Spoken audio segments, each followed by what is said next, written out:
Hi, I'm Jami Shapiro, and welcome to Grandma Has ADHD. I'm a certified senior move manager and owner of Silver Linings Transitions, where I help people navigate life's big transitions. But here's the thing, I spent years helping families move through change while completely missing the pattern that was running through my own life. I'm the daughter of two ADHD parents, the mother of three ADHD children, and yep, I have ADHD too. For years, I didn't have the language or understanding for what that meant. But becoming an ADHD coach and specialist, that's been absolutely game changing. Not just for how I work with my clients, but for how I relate to my family and honestly, for how I understand myself. I even wrote a book about it called This Explains So Much. This podcast is for all of us who are discovering ADHD later in life. Each week, I bring you conversations with industry experts and people sharing their own ADHD journeys, real stories, real strategies, and often a little too much information. If you're loving what you're hearing, please share this podcast, leave us a review, and find me at jamishapiro.me. That's JamiShapiro.me. Whether you're over 50 and just getting diagnosed, or you're recognizing patterns you've lived with your whole life, this is your space to navigate ADHD with others who get it. So grab your coffee and get comfortable and let's dive in. So if you've been listening to the Grandma Has ADHD podcast for any length of time, you have heard me speak about the Sparkler Society and how it's coming in July. Well, I am really excited because waiting is horrible, even for me. And in June, we are opening our doors for a trial run. This is going to be absolutely free. It's an opportunity for you to join the community, find out what it's about, and help us kind of work out the kinks. So if you like what you hear, if you're looking for authenticity, you want to come as you are, you want to get your shit together with other people who want to get their shit together, then I would love for you to find me at jamishapiro.me. That's JAMISHAPIRO.me, and find the Sparkler Society where you can join the wait list. And in June, we're going to kick it off with our first 14-day challenge. We are going to tackle the bathroom. And if you join us, you're going to know why we picked the bathroom. So I cannot wait to get started. This community is going to change your life. So hope you enjoy the podcast. Can't wait to meet you in person. Welcome to the Grandma Has ADHD podcast. We are going to try something different today. And for those of you who watch the podcast on YouTube, I'm really sorry. I hate watching myself and seeing myself. But if you are watching, you're probably going to notice that I am sitting with a different background. And that's because I am trying to outsmart my DOG, who, if you ever listen to the podcast, you know that I have a podcast spot, and he has figured it out that when I am in that podcast spot, that he is going to growl and bark so that he gets attention and I give him treats. And so I am attempting to outsmart my very smart dog, but I wanted to have my friend Lynn and co-founder of Sparkler Society with me on today's podcast because we just returned from the NeuroDiversion 2026 conference. And this was Lynn's very first exposure into a world filled with neurodiverse people. Now, it wasn't just ADHD, it was AUDHD and autism and probably some other things too. But I thought rather than us download to each other, that we should probably kind of share what we picked up from the podcast. Before we go any further, I have to share one more thing with you, Lynn. So I did a presentation today to a group of women all over the age of 60. And it was not only on ADHD, it was also on downsizing and tips and all of that, because some of them have mothers that they're dealing with, and some of them are dealing with downsizing themselves.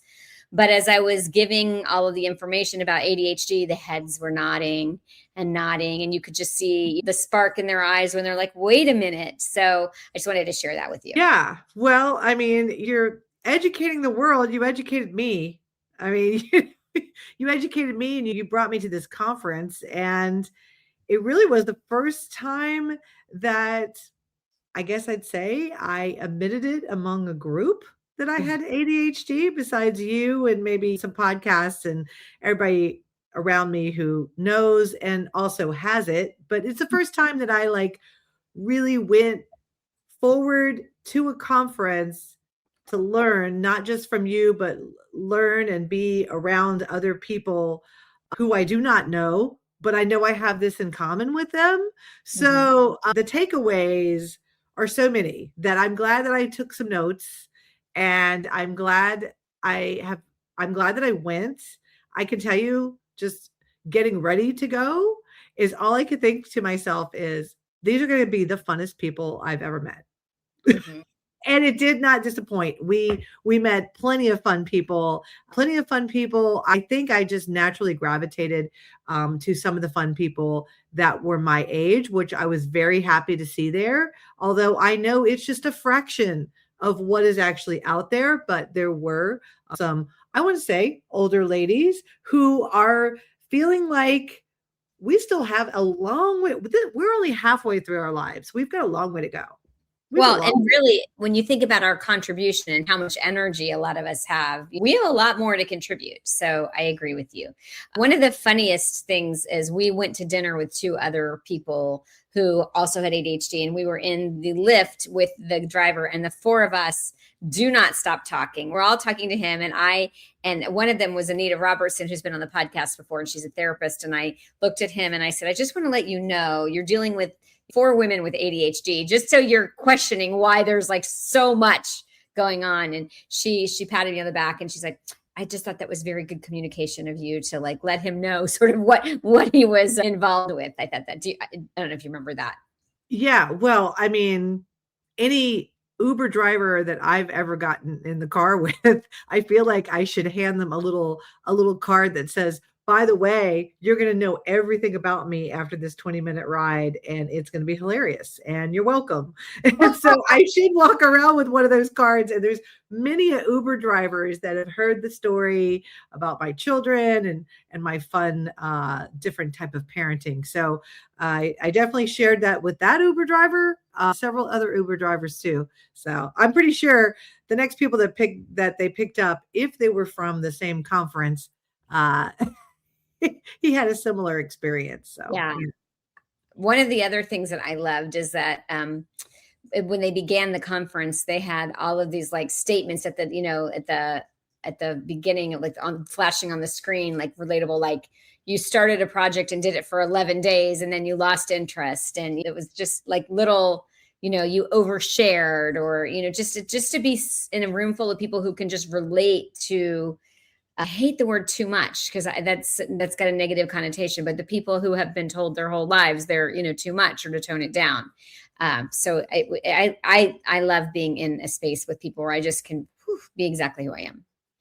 Yeah, all the quotes came up. And when there was a question, anytime that there was a question, did your binder look like this with the papers falling out? And Oh, right. there was so many people that we just all raised our hands. And I was looking around the room and I was like, oh yeah, that's definitely almost 100% of those people. And how through all those years, I really thought that I was the only one that couldn't keep the binder together. And I just never knew that everyone else's binder, locker, their desk falling over and everything just sort of spilling out of it is definitely something that I could relate to. So the binder was a great visual. I did think that the speakers kicking off what the weekend was going to be all about with humor and acceptance was the way to go, because you've got some people that are going to definitely, we were all nodding our heads just within the first 5 minutes of the conference. And sometimes it takes a little while for these conferences to get some steam underneath them. But guess what? Not a neurodivergent conference, because everybody already has steam underneath them. And so we definitely went out of the gate at a very fast pace. And so I'm just kind of looking at like one of the first things I learned. I actually learned something before the conference began because I went to like a little meetup and we were talking about tactics on trying to handle passwords. There was a Oh, lot of good input about which password apps people were feeling were the best ones, which one was better for Apple versus an Android phone. oh, So, I missed um, that. So tell me, because I don't know. well, passwords I think was the overwhelming one. Passwords that's on your phone, so just passwords, that one.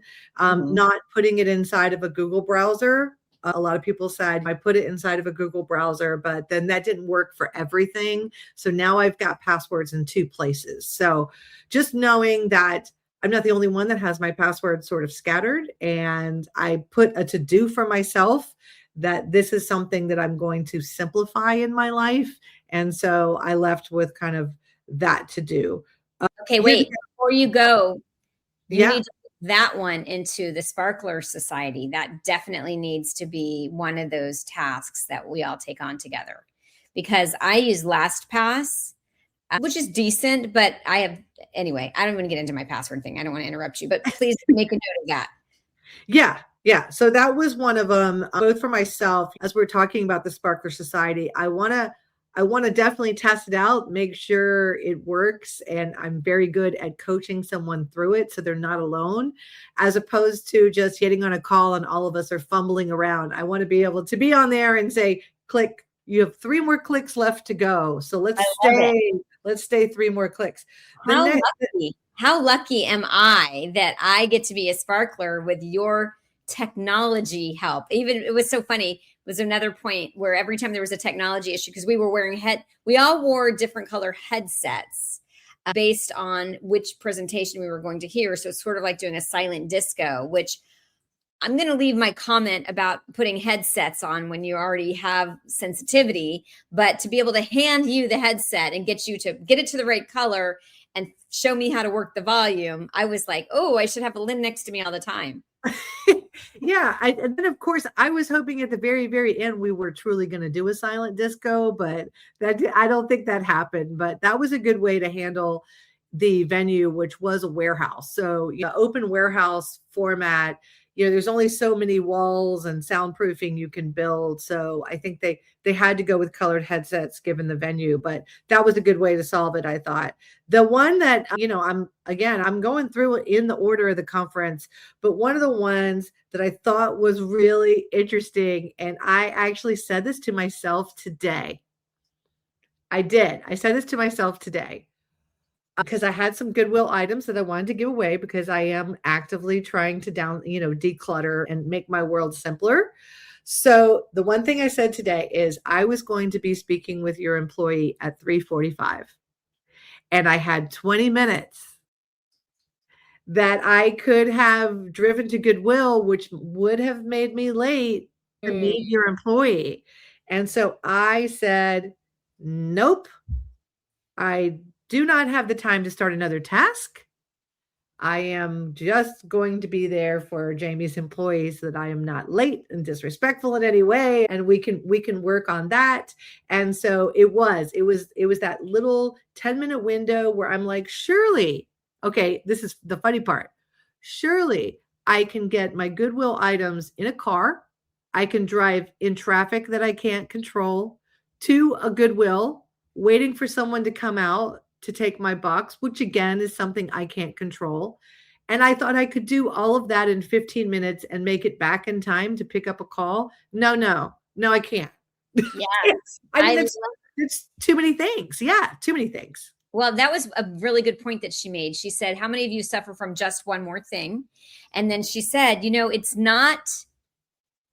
not illegal to arrive early. I was Right. like, what a concept. But it's wow. And then there was another point when they were talking about how, and this, I know I do this, like I stack all of my errands at one time, right? It's like, well, if I know that I've got to get all of these errands done and I'm going out, I'm going to just do all of them so that I don't waste my time. But then it drains me. And it was like, you don't have to do all the errands. It was Right. like, oh, so when you hear other people sharing what works for them, and then also like alleviates. I loved my favorite speaker, and I don't remember his name. I just remember he was a hottie, Youssef. And you told him, which is also awesome. I You told so total. I told him and I took a picture, but I didn't look good. And, but anyway, yeah, I totally flirted. But besides the point, and you know what, I may have to just put a picture up on somewhere that you guys can see it at some point. Or I don't know. But anyway, I don't want to overcommit here. But what I do want to say is that this man, he was an amazing presenter.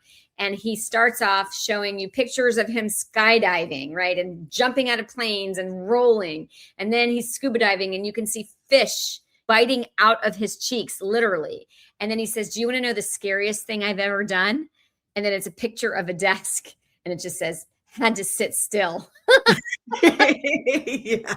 Yeah. There were some great images there. And I actually talked about him quite a bit because the big takeaway, if you were just taking that big aha moment, was the fact that a pause can actually help you get straight. So my husband and I talked about that at dinner. There was two things we talked about at dinner when we talk about, oh, I have a little bit of time left. But then another one was making tasks seem like a big mountain. And if you actually time that task, you'd find out that it's not this huge mountain. Like it's just, you're making it a big time mountain. And so unloading the dishwasher, that's really 5 minutes. But my husband and I are always like, oh no, we're heading out to dinner. We can't unload the dishwasher right now because we don't have 30 minutes. No, a dishwasher does not take 30 minutes, especially with two people. So I told him that we're going to try to actively time some of these activities so that we just both get it out of our head, because he is ADHD as well. And he was not at the conference. Yes. And I have a really good idea for the two of you because of how your dynamics. So I love competition. Brian, my fiance, cannot stand it. So like if you give me a competition and watch me just nail it, right? I could see you and Bruce having who can unload the dishwasher faster, competition. So just to get you motivated to get it done. And then you get like a gold star. Yeah. Well, I mean, the thing about it is we also talk each other out of tasks. So like if I was heading towards the dishwasher and he was feeling like, oh, we need to get out the door, that he will actually be like, no, that's going to take you too long. But now I'll be able to say, no, it takes me 5 minutes because I'm awesome. And then he may say, well, it takes me 3. And I'd be like, well, then you do it. Maybe that's it. So maybe we go down that one. So I did have sort of a fun thing that we can do in the Sparkler Society, which is really naming those habits that we build mountains on, and then truly timing ourselves so that we get our mindset out of building a task to be bigger than it is. Yes, I understand looking at a closet that's full of laundry or something, or full of like a bunch of stuff, and that to me is not the same as thinking that unloading a dishwasher is going to take you 30 minutes. I mean, there's only 3 rows at the max anyway. So that's one of them. Like you just mentioned, the life hack of I'm late. What should I do? I have a few minutes. What should I do with this time? And they're like, just leave. What a concept. Just leave. Yeah. Just go. Mm-hmm. Like you'll have a little bit more time to put on some makeup, fix your hair up, check sit in the car a little bit. So just leaving. Yeah. There was another one where a lot of people talked about just the concept of having other people present. They didn't even need to be in an active body doubling, but just leaving their home and being around other people who are working, even though some of those people may not be looking at their laptop or anything or holding them in any way accountable, but just by going to a coffee shop, that helps several people. Now, I don't know, for me, going to a coffee shop, it would help me, but then I'm also interested in the other people. And so I could see where I'd have to work on that a little bit, but that brings up a good point, Lynn, because one of the things that definitely came out is that what works for me may not work for you, and what works for me today may not work for me tomorrow. But to the coffee shop, Addison, before we even knew she had ADHD, if she had an assignment or something she needed to work on, she'd say, Mom, I'm going to go to the coffee shop. So we do figure these workarounds out, what works for, and that's what's really kind of nice is when you're like, oh, I figured this one out. And then other people are doing it too. And you didn't even know you were giving yourself an ADHD scaffolding or workaround. But I love the idea of like you sat with other people and learned about the password thing or, so because now I'm really curious about that. So, okay. So give me some other big ones and then I'll share some of my big ones. Oh, okay. I'm kind of going throughout this one's interesting. I kind of brought it up to my husband because, sleep patterns are really important. And the idea, and it was one of the presenters, I can't remember which one, but he mentioned kicking his phone out of the bedroom. So I putting his phone, charging in the kitchen so that when he goes to bed at night, the last thing he's not doing is scrolling through his phone and getting his mind going or thinking of things or ideas, instead spending time with his loved one. So I thought that was great. And I know we do use our phones sometimes as our alarm. So a lot of people say, well, I have to have it in the bedroom because it's my alarm. But honestly, our house is so quiet and our kitchen's not that far from our bedroom. We could leave our phone in the kitchen. So I'm going to try to do that.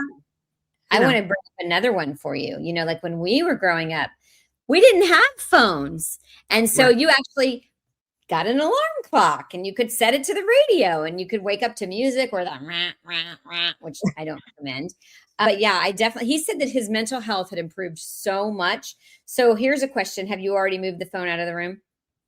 I did last night. Last night I was exhausted. I mean, I just had gotten home and everything. And obviously there wasn't any food at home. So then we had to go back and eat out again. So it stayed in the kitchen. I did bring it up to my husband that I think it'd be great if he joined me and we stuck our chargers in the kitchen together. And we'll see how that goes. I might have to give him an extra incentive. that I'm oversharing, but a wink, I mean, I need to get him in the bedroom and then I need to get the phone to stay in the kitchen. I'm definitely going to give that one a go. Okay. You have one? Maybe that's a challenge that I will do with you because I'm struggling. This is my thing, and this is maybe a little ADHD and maybe just, I don't know, but you have two of my children live far from home and my youngest is about to leave for college. And every once in a while I do get those middle of the night phone calls and I would be afraid, if I moved the phone too far. So I don't want to go down the rabbit hole on that one, but that's the only pause on whether I should do that or not. Yeah. Yeah. I think my husband's early morning calls are usually not good morning. They are usually calls from the owner of his company who is 85, who I believe gets up at 5 a.m. So it might behoove him to put it in the kitchen because voicemail is just as good and you can check those voicemail messages and call people right back. Yeah. I don't even know what order my thing is. The person that did speak about the phone did it for wants everyone to try it for 3 to 5 months. And he's like, you'll never go back. You won't feel like you miss out or anything like that. So there is sort of a trial period if you want to try it. The next one I have is emotion regulation. Pause and name it, process, choose, act, and accept. I just kind of wrote those key words, and pausing is something I think that I am getting better about finally at 50. But I think a lot of that was because I was in the corporate world. And when I was in the corporate world and someone would say, what do you think about that idea? They got my initial raw emotion of what I thought about their idea. But I've learned then now to pause because people's ideas, good or bad, are very personal. And so you have to choose your words wisely when providing feedback. So pausing, but this emotion regulation is more like if you're in I call it a death spiral. Like if I'm in a death spiral about, I don't think I can do this, or I'm not good enough, or I'm feeling like an imposter. That's where I want to start pausing and really kind of asking myself, where is this coming from? Who is talking to me like this? I mean, why would anybody talk to me like that? Chances are it's just me. And chances are that my action could be, I need to go get some food.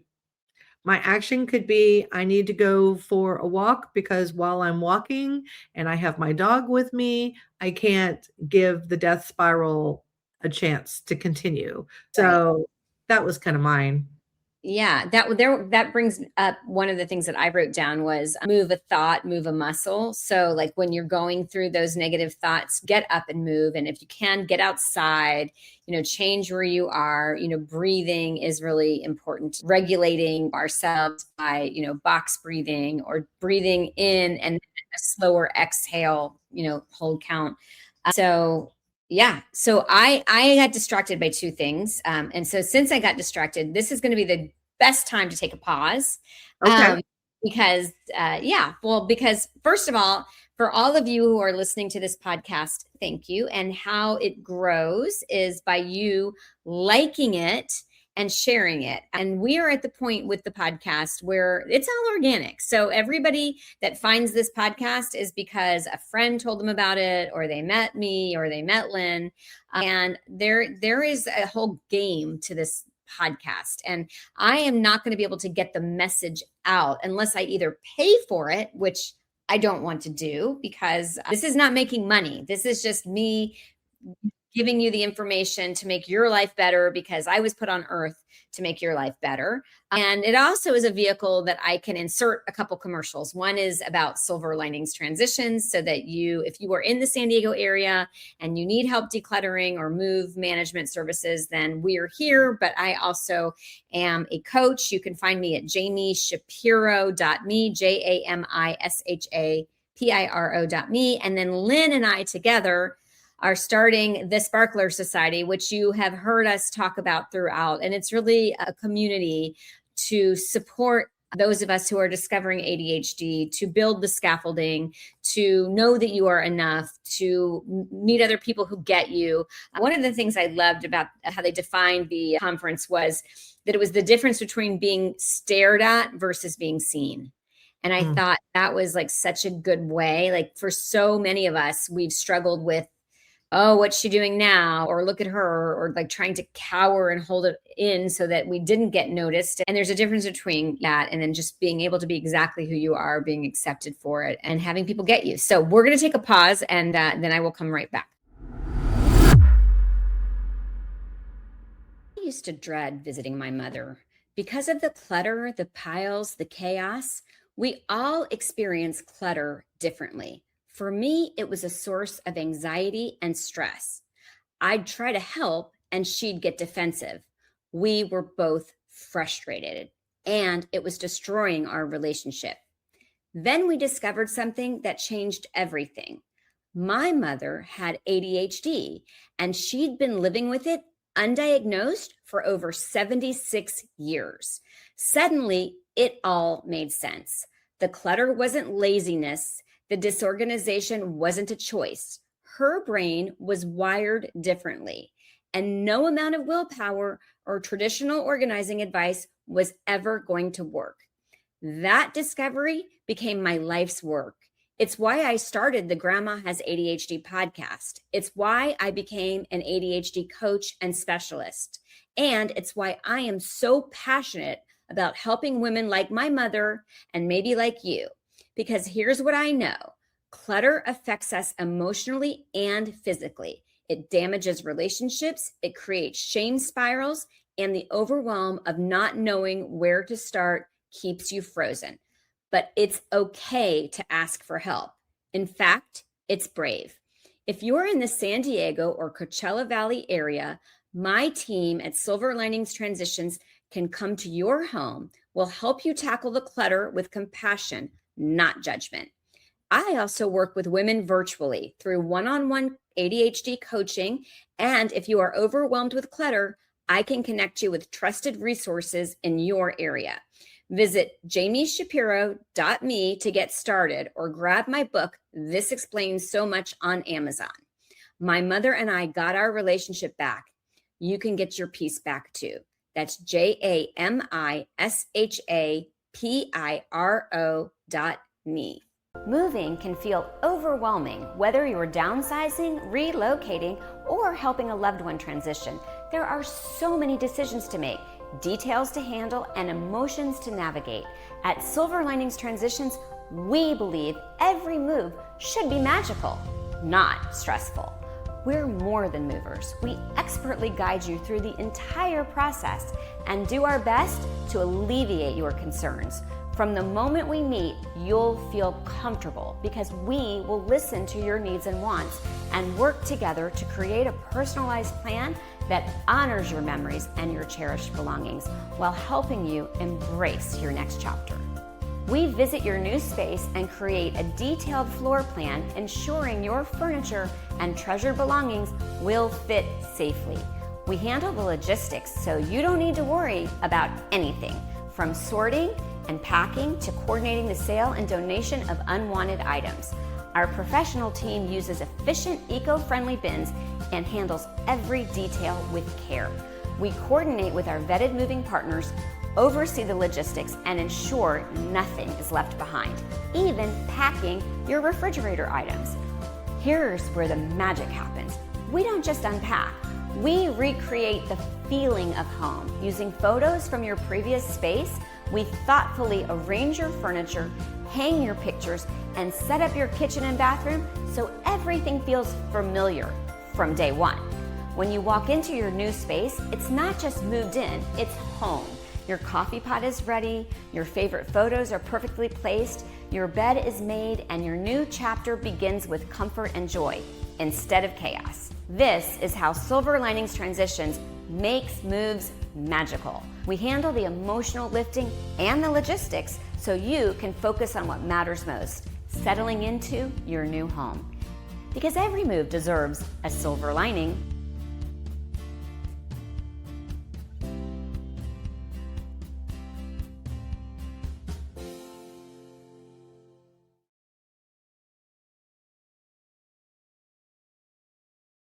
Hi, I'm Jami Shapiro. I am an ADHD coach and the founder of Silver Linings Transitions, where we do home organizing and move management.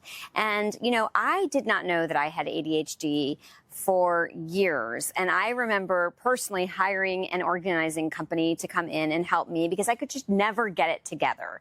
And it really wasn't until I understood ADHD and its impact that I realized why. And so I wrote a book, This Explains So Much, Understanding Undiagnosed ADHD, because I just feel like there's so many answers that people don't even know that they're looking for, especially generations of women who grew up thinking that ADHD was just for the hyperactive little boy. It turns out it's not only a body that can be hyperactive, but it can be a mind that's hyperactive. So you can have a wonderful day and you can have something wonderful happen, and then that one negative thing that happens is going to be the thing that takes you into that spiral, and it's going to be keeping you up at night, and you're going to be ruminating on it. And I think that, you know, we as women carry so much shame and so much how it's supposed to be. I'm supposed to have it together. And I remember that was the case for me. I remember, how is it that all of these women have so much consistency and their kids get the sticker charts and everything seems to run well, and I'm the one that's missing parent-teacher conferences and my house, you know, is always in chaos. And then again, that negative self-talk. So my mission is really to educate people who have no idea that ADHD has the impact that it does. And it's to connect you to other people who get it and who will make you feel that you aren't alone, you're not crazy, you're not lazy, you're not stupid, you're not too much. You just have a brain that was wired differently. And I can't wait for you to join me in the community that I'm building, the workshops that I'm creating, the book club that I'm hosting, because I know that I am going to make a profound difference in your life. So we are back. Lynn, I have to tell you why I got distracted. First of all, you keep saying you're 50. I've got such a sense of justice that I cannot tell a lie. And if you're 50, then that means I'm 50 because you're 20 days older than I am, and you're not 50. So I don't know. And we keep having this conversation over and over and over again. So I'm in that like thinking about it and you're talking and I'm like, I'm thinking about like, why does she keep saying she's 50? So that, and then the other thing that distracted me was that Benji, which if you've noticed, he's not been prowling for snacks, but he rang the bell to go outside. So anyway, all right, I'm back.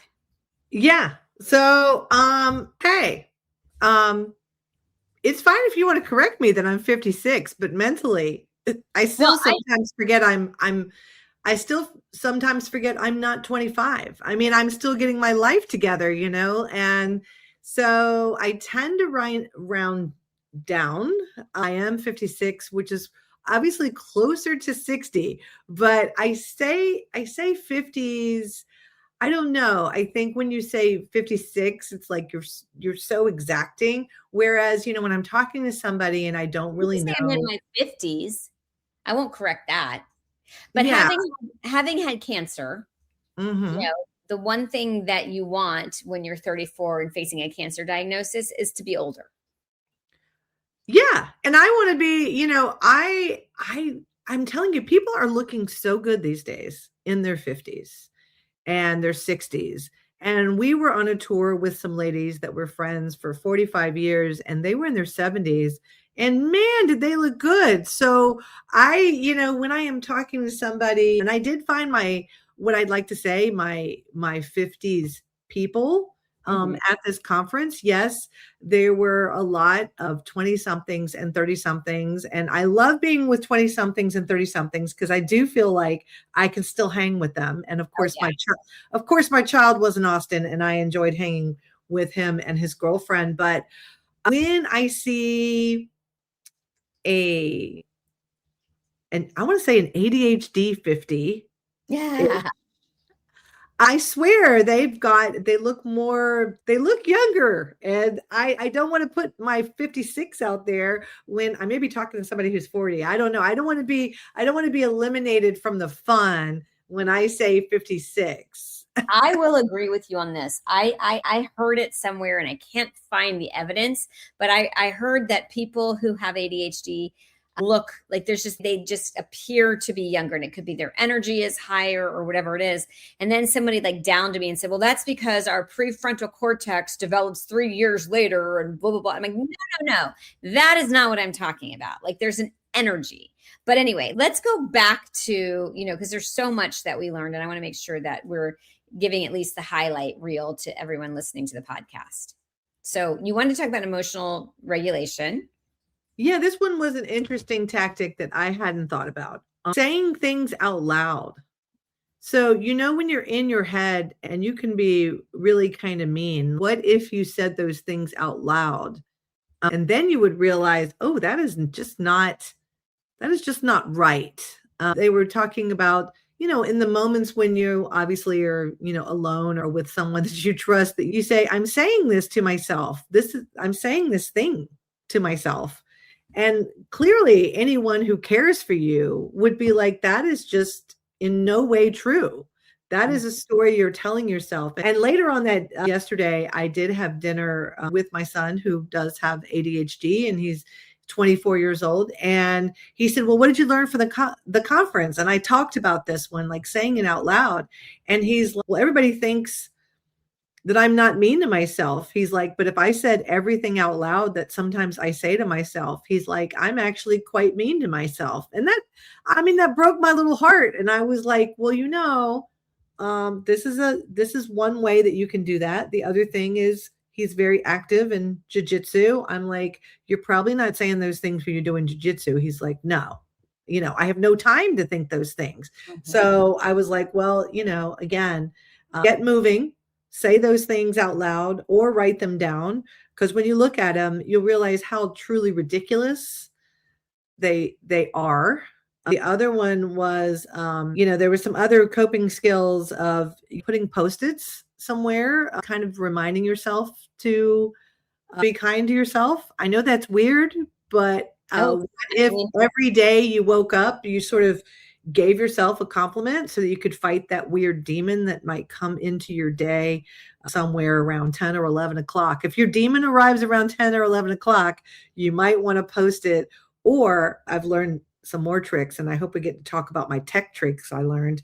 But if there's a time of day that you find that you're sort of alone and this is when your demon comes out, there are some other tactics that you can do that, that time of day to prompt you to get out of that.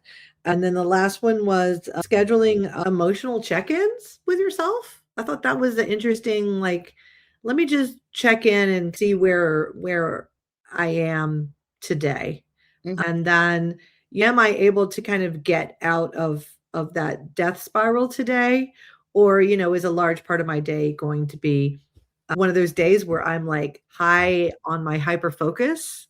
That's a day that, Mhm. you love every day. But the next day, sometimes you can have that post high and, hangover. So you got Right. to kind of, It's actually, I learned a term called hurry sickness. oh, So we go, go, go, go, go, and then we do hit the wall. And I don't know, you remember at the conference that I was on and then I'm done, right? Like you got to really witness it. And now I have an awareness of, and I don't have to make myself keep going. Like I always am so worried that I'm going to miss something or that. And so it's been really helpful to understand, you know, how I am to myself. By the way, I want to make a comment because I talked about that a lot in my book. And I said that was one of the most important things that we could do was to start being kind to ourselves. And I don't know why people with ADHD have such a negative voice. The only thing I will say, and I recognize this, is that I am making mistakes. I wish it was just on a daily basis. And some are big and some are little. And even today, and I posted it on Facebook, when I grabbed the red pepper that I thought was cinnamon and put it all over the top of my cappuccino. Well, that one was a funny one. But when I had to spend $300 because I booked the wrong flight for Addison, that was not a funny one. And I'm really trying to like be aware of the fact that my brain has great things and challenges. And so you got to take the good with the bad. But I loved Alan P. Brown, who was at the conference, and he's one of my the people that I've looked up to the most. And he, in an interview I did with him towards the beginning, he said he gives that voice a New Jersey accent and he like moves it outside of him. And then he like talks to him, he gives him a name and he's like, hey buddy, like, and so you're aware that you're doing it. And then, and the other thing that is really helpful is, and I've done this in my coaching sessions, is to say, okay, if you were your friend and your friend was, what would you say to your friend? Like, because we spend so much time beating ourselves up. And I also picked up the term success amnesia. We forget all of the wonderful things that we've done because we're so busy dwelling on what we didn't do or moving on to the next thing. So yeah, that one is, I think that one right there would be, in and of itself, would be game changing if you could just change that voice in your head. And I'm sorry to hear that your son faces that, because I did call you and Bruce to tell you like what an amazing kid. So kudos to you. And Sean, if you're listening, you got a great life ahead of you. Okay. okay. Here was another one that I was like, oh, this one really hits home. And it was a visual, of he was in the shower and he had the shower cleaner with him in the shower because he hates cleaning his shower. Now he did caveat it with, I don't take a shower and clean my shower at the same time, but I leave the shower cleaner there because if I put it in a cabinet, I hate cleaning the shower so much. I will never go grab the shower cleaner and actually clean the shower. And I was like, okay, that's just one of those life hacks of put something that sort of visually reminds you of a task that you need to do, and then get that barrier of having to remember which cabinet you put it in, or put it closest to where you're doing the action. So I immediately wrote down, get my shower cleaner and put it into my shower. I know people that they finish their shower and they squeegee, the glass right there. And I was never that person. And it's so funny because I actually have a glass squeegee and I found it in the kitchen where there's no glass. Like, what am I doing? That's one of those things that as we go through the Sparkler Society and we start to do these sort of things together, that I think I'm going to discover and learn and find my little window squeegee and start to put things in the right place where they need to be that works for the way that I work. So, but great picture of him. I think he had the bottle of the squeegee. I forget who the speaker was, but he did have that. And then he mentioned, there was somebody who took off their socks in the hallway, and then they finally put a basket in the hallway. So now there weren't this just long pile of socks. Instead, they were near and dear, but they were contained. And that was the compromise between them and their partner, because they just, for some reason, just weren't those type of people that walk all the way into the bedroom and take their socks off. Yeah. I mean, it's just eliminating any steps. And it's like, don't do life on hard mode. How can I make my life easier?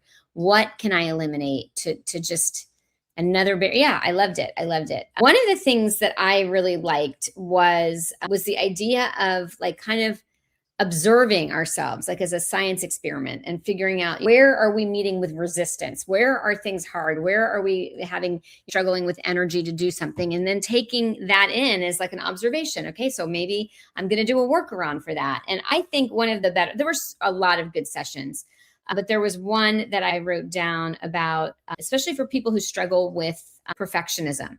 It's sort of like, build your muscle around not doing it perfectly. Yeah. That was really good. Like, just try not having it perfect, because a lot of us, I mean, again, perfect is the enemy of done. And we think if we can't do it perfectly, then we're not even going to do it. And then we go into this spiral of, well, yeah, that's what happened with me with stand-up comedy. The first time that I did stand-up comedy, I didn't have enough time to go into sort of a spiral, because there was an open slot and I had to just grab it. And the next thing you know, I was upstage and the microphone was right in my hand.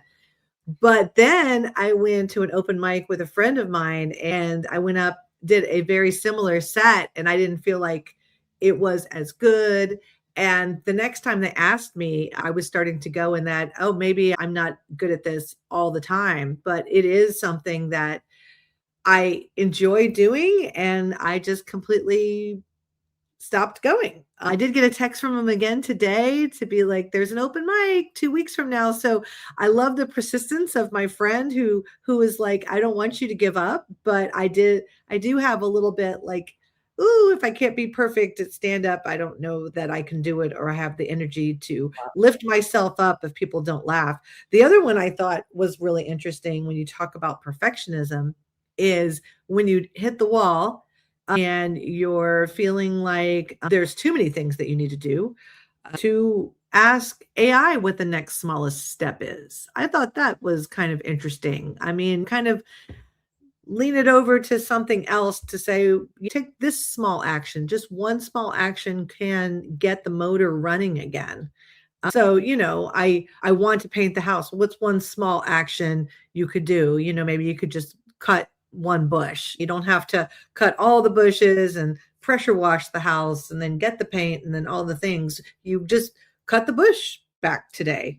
Yeah. And that's a good way for you to get out of your head and get your head to AI. I mean, it's a good sounding board for something like that when you get stuck.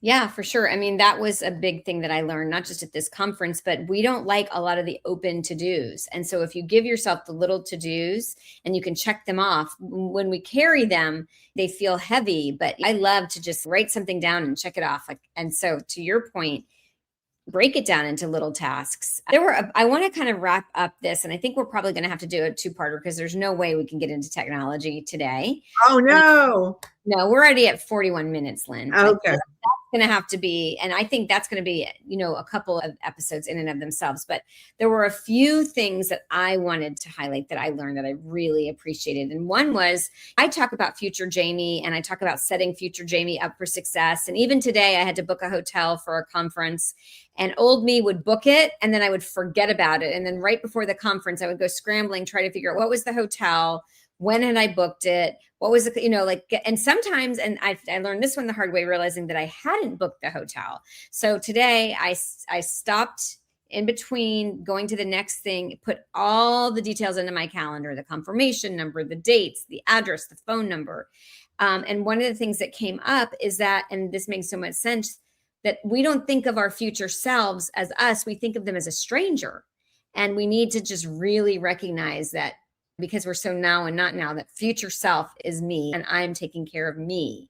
And I had never heard anybody say that. So I loved that. And then the other one that I heard was whether it's creativity or it's organizing your house or decluttering, creativity loves limits, the time, the tools, and the rules.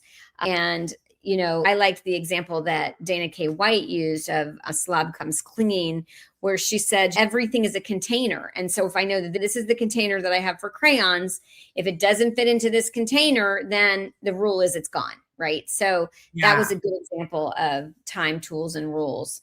I think the same person, I got this slogan from them, and I wrote it down because I thought it was so good. You can keep anything, but you can't keep everything. And I was like, yes, which is why I went to Goodwill and dropped some things off today. But you did it after your appointment so that you were on time. Yes, I did it after my appointment, and it was actually better because I got to enjoy the release of the clutter. And then I received the containers back so that I could do it again. Well, Dana K. White tells you that you need to have a donatable donation box to just make it easy. And it's just like one less, but you did it, so it doesn't matter. And then the only other things that I took away that are really important, which I know when I say it, but I'm going to just reiterate, is how important sleep, water, and movement are for our brains and our mental health and our emotional regulation. So what are your biggest ones? Because we're at 44. I always get okay, here's my rejection sensitivity. If it goes too long, then people are going to lose interest and then they're going to think it's a bad podcast. And here I am, I'm just exposing. Oh, okay. Well, I'm going to leave with a teaser for probably another podcast that we're going to do. You mentioned sleep. You mentioned water. I am not always great about water. I am usually pretty thorough about Diet Coke, but I am not always great about water. And so I learned a great hack for reminding me to drink my water, which I will talk about in a different episode because it's so cool. And I already made one, and I'm going to be making a whole bunch more. And I'm learning how to share them so that if somebody else has something like me that they want to do water or something else, that I can share possibly pre-programmed hacks with them. So are you telling me that we're going to talk technology, Lynn? Oh, yes. Well, we're going to talk technology, or you're going to hear about it in the Sparkler Society. I don't know if you are all booked for the rest of the month. So I'm just saying that I have got a technology hack that I'm willing to share, and I started using it today, and it has worked for me. Yeah, I need to learn that one too. Okay. Any final words before we end the episode so that we don't lose everybody that's listening? I'm glad that when you get a podcast, it just tells you how many people have listened, not how many people have stopped listening. Yeah. There's a way to see that, but Jami, don't go look. I'm not go looking. No. I think a little bit, like you said, a little bit of a science experiment, but like a good science experiment. This is really kind of exciting. I left very excited. I left with meeting some people that I'm like, oh my God, I need to talk to them in like 2 days or they're going to forget about me. So I am going to reach out to them. But I made some great connections. I met an opera singer. I've never met an opera singer. So we exchanged phone numbers and everything. And I told her I want to see an opera. Nice. And I'd like to see her in an opera. Nice. Yeah. Yeah. Oh, well, going to these kind of things and being around other people who are like you it is so validating, and you will spend so much less time beating yourself up and accepting yourself for who you are when you spend time with people like us. And as I, like to say, none of us chose ADHD. It's not like I said, oh, I'd like to have blue eyes, and then I'd like to have ADHD, and then I want to be 5'8". No. This is the life that we were born into, and we need to make the rest of our life in this body the rest of our life. I added the word. But anything you want to say since I break down? Make the rest of our life the best of our life from our 50s on. From our 50s, 56-ish. Thanks for listening. We appreciate it. And please like, subscribe, and share it. You are not alone. The opinions expressed on Grandma Has ADHD podcast are those of our guests and hosts and are intended for informational and entertainment purposes only. This podcast does not provide medical advice, diagnosis, or treatment.